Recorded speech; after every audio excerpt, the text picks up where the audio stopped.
عزیزان محترم، ہم اپنی توجہ کریں کہ ہمیں دنیا کہاں کھینچ رہی ہے، حقیقت کیا ہے، پھر پیچھے کیا ہو رہا ہے۔ اور وہ ایسا نہیں ہے دشمن غافل نہیں ہے، دشمن گھروں تک اترا ہوا ہے، دشمن ہماری تنہائی میں اترا ہوا ہے، دشمن ہمارے ہاتھ میں ہے، اسمارٹ فون ہمارے ہاتھ میں ہے، دشمن اس کے ذریعے سے ہمارے نفسوں کو کنٹرول کر رہا ہے، جب دل چاہتا ہے نفس برباد کر دیتا ہے۔ اور ہم نے بھی اپنے آپ کو اتنا ہلکا کیا ہوا ہے کہ ہم بھی اسی کا شکار ہو چکے ہیں۔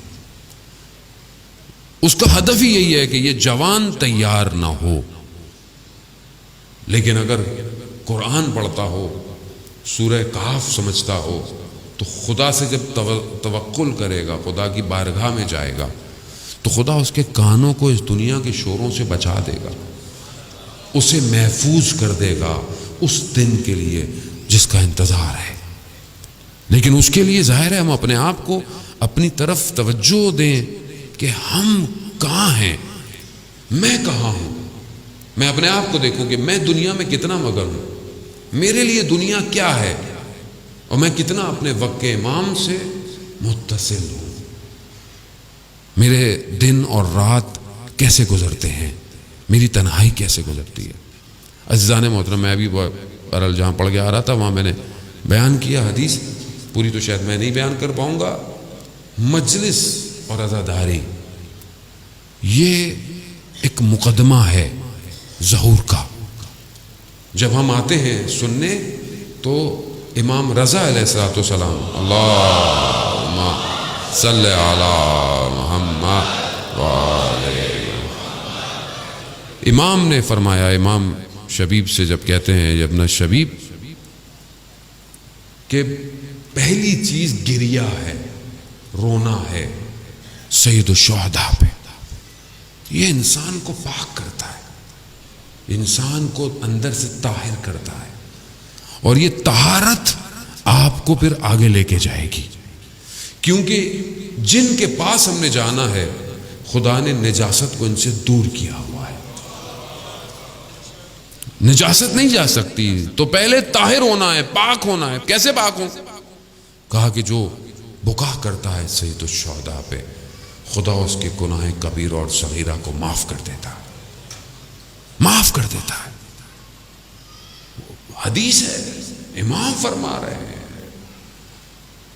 اور امام دعوت دے رہے ہیں، آؤ پاک ہو، پاک ہونا ہے، آؤ۔ آیت اللہ شمس الدین بیان کرتے ہیں، بہت بڑے عالم دین تھے، آیت اللہ تھے۔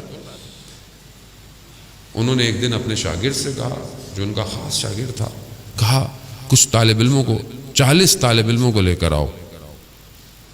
لے آئے، ایک ایک کر کے کمرے میں بھیجا۔ جب طالب علم باہر نکلتا تھا تو گریہ کرتا ہوا باہر نکلتا تھا۔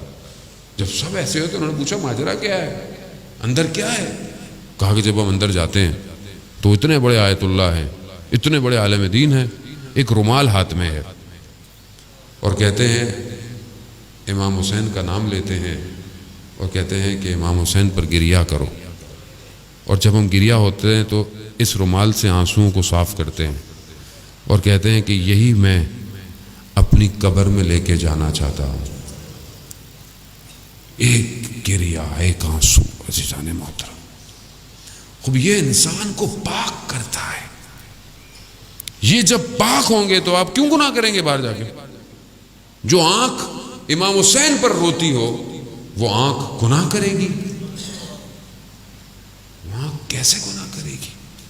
یہ تو وہ آنکھ ہے جو قیامت والے دن سب ساری آنکھیں گریہ کر رہی ہوں گی، تو یہ آنکھ خوش ہوگی، برمسرت ہوگی۔